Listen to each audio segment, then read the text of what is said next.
Еңбек түбі береке шаштараз мамандығының студент ретінде еңбек түбі береке ұстанымын өз өмірінде дәлелдеуге тырысамын. Шаш қию, бояу, заманауи әдістерді үйрену мұның бәрі көп тер төгуді қажет етеді. Алайда нағыз шебер атану үшін тек өз мамандығында білу жеткіліксіз.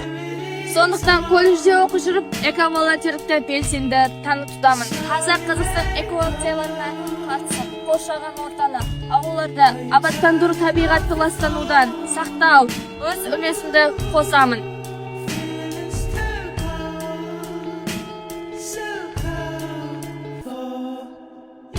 Волонтерлік мені жауапкершілікке ғана емес, адамдармен ортақ тіл табыстыруға, ұйымшылыққа үйретті.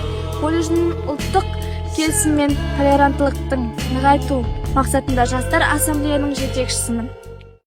We didn't have much, but